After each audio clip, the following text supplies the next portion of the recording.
कुमार यादव साहब प्रैक्टिस करते हुए भी रिजू डांसर को दिमाग में रख रहे हैं कि भाई इन्हें दूर ही रखना अपने को। अगर रिजू डांसर दिल में आ गया और समझ में भी आ गया हम तो बर्बाद है।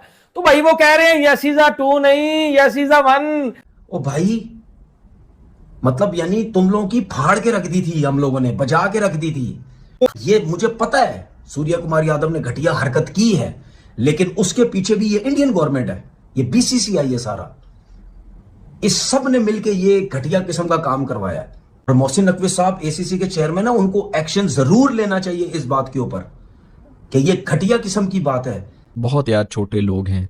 वो आफरीदी ने बहुत पहले कहा था, मैं उससे कुछ इतना एग्री तो नहीं कर रहा था, मैंने कहा छोड़ो इतना भी क्या जनरलाइज करना है, लेकिन उससे बहुत पहले कहा था कि दिल के बहुत छोटे हैं और लिटरली एक एक बात सच हो। रिजवान को सूर्य कुमार यादव भाई आजकल प्रैक्टिस कर रहे हैं, स्टोरी लगाई जहां पे भाई साहब बोला है ओ यस इज अ 1 नॉट 2 यार भाई भाई हमारे प्लेयर भी भाई मीम मटेरियल है ना। ओवरऑल अगर आप देखें ना तो टेबल के ऊपर टोटल नंबर ऑफ मेडल्स में इंडिया इज एट नंबर 4। ये एक इतनी ह्यूज जंप है ना इंडिया के लिए कि आपकी और मेरी सोच है। तो हमारा सिर्फ एक मेडल बहुत शर्मिंदगी की बात है, अगर कोई महसूस करे तो, नहीं करे तो वगैरह उन्होंने एक मेडल लेके चुके रखो। नहीं आपको पता है वो लास्ट टाइम भी जब अर्शद जीता था तो वो एक मेडल को ही हमने इतना सेलिब्रेट कर लिया था, हमने कहा बस 80 वर्ल्ड कप। चलो वो तो पॉजिटिव चीज है ना शुएब भाई, आपने सेलिब्रेट किया, पॉजिटिव चीज है। ये छिचोरपन जो तुम लोग को सीरियस लग रहा है वो यहाँ पर नहीं है, बाकी पूरी दुनिया थू थू करती है इनके ऊपर। हमने हाथ नहीं मिलाना, हमने अंडरवियर नहीं शेयर करना इनके साथ, और फिर ये सारा जितना भी ऑपरेशन सिंदूर वगैरह जो है जिसके अंदर नुकसान हुआ है, जितने जलील ये हुए हैं, तो वो कहीं ना कहीं तो जोर लगाएंगे। तुम लोग इतने घटिया किस्म के हो चुके हो, मतलब अपने इंडिया के स्पोर्ट्समैनों को भी किस घटिया काम पे तुम लोगों ने लगा दिए।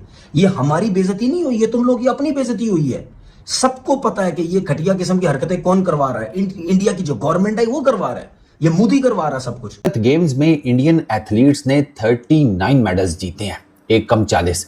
39 का ब्रेकडाउन ये है कि 13 गोल्ड मेडल्स, 17 सिल्वर मेडल्स, 9 यानी कि 9 वो हैं ब्रॉन्ज मेडल्स। ये जो 13 गोल्ड मेडल्स हैं ना, इसमें से 7 इंडियन एथलीट्स ने बॉक्सिंग की डिफरेंट कैटेगरीज में जीते हैं। मेरे दोस्त ने जब मुझे बताया ना कि यार उन्होंने बॉक्सिंग में 7 गोल्ड मेडल्स जीते हैं, मैंने उसे पता है क्या कहा, मैंने कहा तू मुझसे लिखवा ले, ये जो बॉक्सर्स हैं ना, बॉक्सर्स या ये जो जिन्होंने ये गोल्ड मेडल जीते हैं, मैं कहा इनमें से 90 से 95% बॉक्सर्स जो हैं हरियाणा से हैं। मेरा दोस्त पता क्या कहता है, चल वे हरियाणा से है, तुझे कैसे पता? मैं कहा सर्च कर ले, वही हुआ है। अबे ग्लोरी देखे हुए हैं नेटफ्लिक्स पर, और मैं आपको रेकमेंड करूंगा कि अगर आप इंडियन बॉक्सिंग में क्या चल रहा होता है ना, पैशन, इमोशंस, मक्कारियां, ठीक है, और कैसे हरियाणा जो है वो गढ़ है इंडियन बॉक्सिंग का, आप वो ज़रूर देखें नेटफ्लिक्स के ऊपर ग्लोरी, आपको समझ आएगी इंडियन बॉक्सिंग में। सर मतलब मैं आपको बताऊं कि उसमें ज़रा फैमिली ड्रामा शामा वो भी है, ओबियसली सीरीज़ है ना, बट उसमें अगर आप सिर्फ बॉक्सिंग को देखेंगे ना, बॉक्सिंग को टारगेट करेंगे, आपको है कि मैं बॉक्सिंग का जिसे कहते हैं ना नॉलेज लेना चाहता हूं कि इंडिया के अंदर, हरियाणा के अंदर कैसे देखा जाता है बॉक्सिंग को, आप देखेंगे आपके 14 तबक रोशन हो जाएंगे। वे ओवरऑल अगर आप देखें ना तो टेबल के ऊपर टोटल नंबर ऑफ मेडल्स में इंडिया इज एट नंबर 4। ये एक इतनी ह्यूज जंप है ना इंडिया के लिए कि आपकी और मेरी सोच है। अच्छा अभी ना इसमें इंटरेस्टिंग फैक्टर आपको बताऊं, इसमें एक इंटरेस्टिंग फैक्टर ये है, रेसलिंग, बैडमिंटन, टेबल टेनिस, इस तरह के कुछ और मुकाबले हैं कि जिनमें टीम इंडिया के बड़े तगड़े एथलीट्स थे। ये 39 से नंबर ज़्यादा हो सकता था, ये मैं आपको इसलिए बताने लगा हूँ, ये नंबर टोटल मेडल्स का 39 से ज़्यादा हो सकता था, गोल्ड 13 से ज़्यादा हो सकते थे। कई ऐसे जिसे कहते हैं मुकाबले थे, कंपटीशंस थे, स्पोर्ट्स थी जिनको बाहर कर दिया गया। हम पाकिस्तानी ना बड़े छोटे ज़हन के होते हैं, हमारी बड़ी छोटे गोल्स होते हैं, मतलब पैसा आ गया बस ठीक है जी, और जिंदगी में कोई मोटिवेशन नहीं है, कोई गोल नहीं है, हत्ता बाढ़ में गया खड़ा स्काई डाइव करो।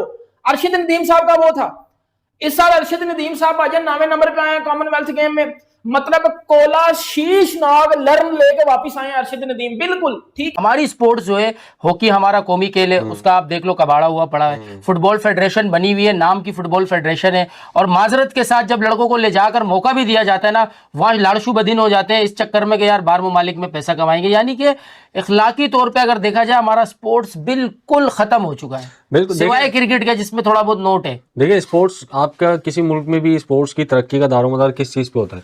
इंफ्रास्ट्रक्चर पे होता है, फंडिंग पे होता है। बिल्कुल ऐसे ही। अब आप ऑस्ट्रेलिया, चाइना, ये जो ओलंपिक्स के सारे गेम्स में आपको नजर आएंगे मेडल्स जीतते हैं, उनका इंफ्रास्ट्रक्चर है। हमारे पास ना इंफ्रास्ट्रक्चर ना फंडिंग आती भी है तो 6 महीने पहले फंड रिलीज हुए हैं तो 8 महीने बाद मिल रहे हैं, वो इवेंट ही बीच में खत्म हो जाता है। कुछ इवेंट ऐसे भी हुए हैं या फंड रिलीज हो चुके हैं और वो पहुंचे नहीं है, डेट आ गई, खिलाड़ियों ने मिस कर दिया, मतलब ऐसे ऊपर बढ़ गए ना। एक तरफ पाकिस्तान है जिसके खेलों का फट्टा बैठ चुका है और दूसरी तरफ इंडिया है कि कभी क्रिकेट में झंडे गाड़ रहा है तो कल ये दुख का खत्म नहीं होते बे। मतलब ना क्रिकेट में खुशी है, ना भाईजान उधर कोई हॉकी में खुशी है, ना भाईजान फुटबॉल में खुशी है, ना ही कंट्री में खुशी है। मतलब मुल्क की भी भाईजान बची पड़ी है, क्रिकेट की भी बची पड़ी है, स्पोर्ट्स मतलब ओवरऑल स्पोर्ट्स की बची पड़ी है और कंट्री की भी बची पड़ी है।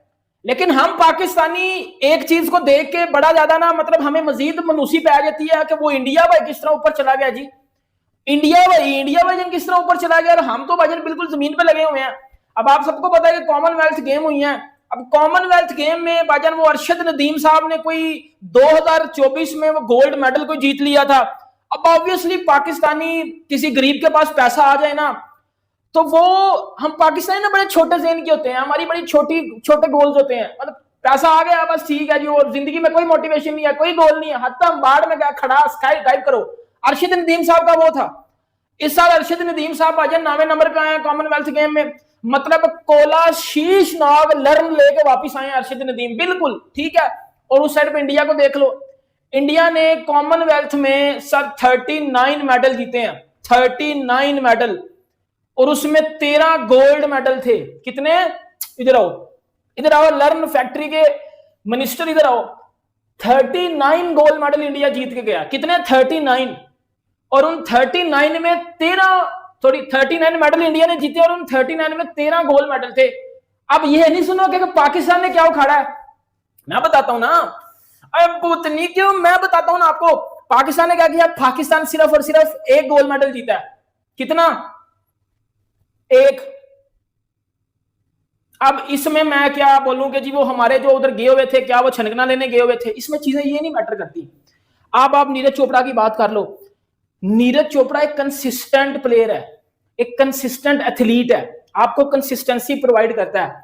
चाहे वो 90 मीटर का थ्रो ना मारे, लेकिन वो आपको हर कॉमनवेल्थ गेम हर साल आपको कुछ ना कुछ जिताता है। इस साल इवन के वो इंजरी में खेल रहा था, लेकिन फिर भी वो सिल्वर लेके गया है। वो कंसिस्टेंसी के साथ आता है। वो जिस तरह विराट कोहली को हम क्रिकेट में बोलते हैं कि यार विराट कोहली क्यों बड़ा प्लेयर बना, विराट कोहली कंसिस्टेंट था अपनी परफॉर्मेंस में। नीरज चोपड़ा भी कंसिस्टेंट रहता है। अरशद नदीम का क्या हिसाब था? अरशद नदीम पिछले बारी जीत गया, पैसा आ गया, क्योंकि गरीब घर क्या था, पैसा आ गया, फेम भी मिल गया, कुछ 4-5 लोगों ने पिक्चर्स भी खिंचवा ली, बस खत्म, खलास, कोई मोटिवेशन नहीं है। अब अगले साल मैं वही 9वें नंबर पे आऊंगा। टॉप 8 में भी नहीं है भाई, 9वें नंबर पे था सीधा बंदा। अब आप बोलो बंदा इस पे क्या बात करें, हम पाकिस्तानी रो रहे हैं, वो इंडिया वाले 39 किस तरह जीत गया। मैं आपको जरा पूरी कहानी बताता हूं ना। अब मेरी बात सुनो। इंडिया में नीरज चोपड़ा को वैसा ही प्रोटोकॉल दिया जाता है जैसा प्रोटोकॉल उधर क्रिकेटर्स को देते हैं, बॉलीवुड स्टार को मिलता है।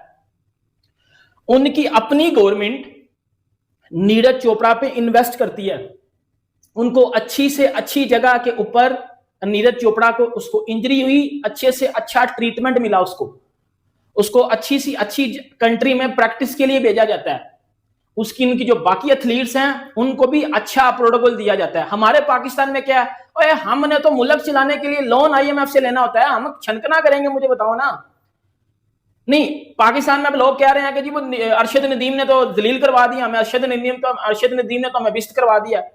क्या जब 2024 में अरशद नदीम जीता था तो क्या अरशद नदीम के नाम की कोई एकेडमी पाकिस्तान में बनी थी?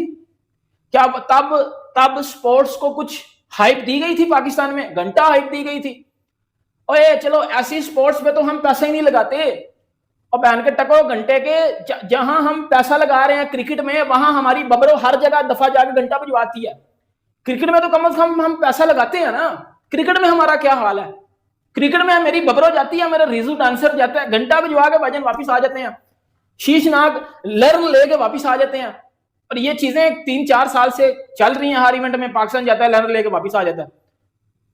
अब आप देख लो, अब इसमें आप बोलोगे कि यार उनकी गवर्नमेंट अगर प्लेयर्स पे इन्वेस्ट करती है, स्पोर्ट्स पे इन्वेस्ट करती है, तो हमारी गवर्नमेंट क्यों नहीं करती है? यार हमारे बाकी मसले ठीक है, गैस, बिजली, पानी, आटा, इन चीजों में हम अपना कंट्री चलाने के लिए IMF से लोन ले रहे हैं। हमने जब नया बजट बनाना होता है ना, तो हम ये अब सोचते हैं कि यार अब किससे लोन लें, लोन किससे लेना हमने? तो ये हम अपनी गवर्नमेंट से तो एक्सपेक्ट नहीं ना कर सकते कि यार वो आके हमें ये करके देंगे। और हमारा तो वो कोई बहुत बड़ा बैक रिकॉर्ड है ही नहीं। इंडिया का बैक रिकॉर्ड है ना, वो कॉमनवेल्थ गेम में जाके, वो एशियन गेम्स में जाके वो जीतते हैं, वो मेडल्स जीतते हैं। रिजू डांसर, तू नहीं रिजू एक्टर। ओ भाईजान, कोई दुनिया में ऐसा कोना नहीं है। अब सूर्य कुमार यादव साहब प्रैक्टिस करते हुए भी रिजू डांसर को दिमाग में रख रहे हैं कि भाई इन्हें दूर ही रखना अपने को। अगर रिजू डांसर दिल में आ गया और समझ में भी आ गया, हम तो बर्बाद। कोई वक्त हो, कोई सेकंड हो, ऐसा मुझे पता है सूर्य कुमार यादव ने घटिया हरकत की है, लेकिन उसके पीछे भी ये इंडियन गवर्नमेंट है, ये BCCI है सारा, इस सब ने मिलकर ये घटिया किस्म का काम करवाया है। और मोहसिन नकवी साहब ACC के चेयरमैन है, उनको एक्शन जरूर लेना चाहिए इस बात के ऊपर कि ये घटिया किस्म की बात है। इनिंग्स में 41 रन, 13.6 की बैटिंग एवरेज। ये टेस्ट क्रिकेट का हाल है मोहम्मद रिजवान की। वो बस कप्ताना मेरी जाना करके झूला लेते रहते हैं, और बॉबी भाई उनको पीछे से कह रहे हैं और ऊंचा करा, और ऊंचा करा, और बॉबी भाई छड्डे इसको, इनका इतना ऊंचा करें ये परली तरफ जाकर गिरे। सूर्य कुमार यादव साहब बड़ा ही चिल करने वाला बंदा है।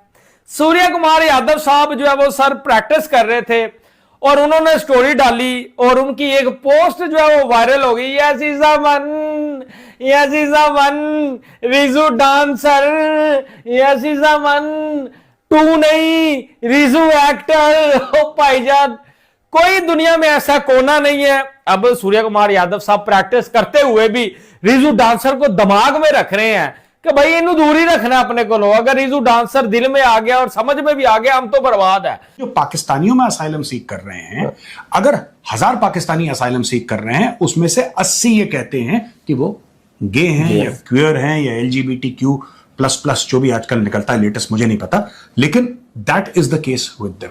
बहुत यार छोटे लोग हैं। वो अफरीदी ने बहुत पहले कहा था, मैं उससे कोई इतना एग्री तो नहीं कर रहा था, मैंने कहा छोड़ो इतना भी क्या जनरलाइज करना है, लेकिन उससे बहुत पहले कहा था कि दिल के बहुत छोटे हैं, और लिटरली एक बात सच हो रही है। अब सूर्य कुमार यादव साहब प्रैक्टिस करते हुए भी रिजू डांसर को दिमाग, ये ना बाबर आजम के पीछे पोले से छुप करके अब निकल जाती है, सारा मलबा बाबर आजम पे गिर जाता है, इन दोनों को कोई पूछता नहीं है। सलमान अली आगा की तो मंजी ठोक दिया, रिजवान भाई पर आ जाए। 3 इनिंग्स में 41 रन, 13.6 की बैटिंग एवरेज। ये टेस्ट क्रिकेट का हाल है मोहम्मद रिजवान की। वो बस कप्ताना मेरी जाना करके झूला लेते रहते हैं, और बॉबी भाई उनको पीछे से कह रहे हैं और ऊंचा करा, और ऊंचा करा, और बॉबी भाई छड्डे इसको, इनका इतना ऊंचा करें ये परली तरफ जाकर गिरे, इनकी जगह किसी और को उठे दें यार। 27 इनिंग्स सिंस ये मैं आपको बता रहा हूँ मिड ऑफ 2024 अगस्त सितंबर ना, मिड उससे ऑनवर्ड्स टेस्ट क्रिकेट में 27 इनिंग्स में बैटिंग किया मोहम्मद रिजवान ने। 27 इनिंग्स में 100 नहीं है।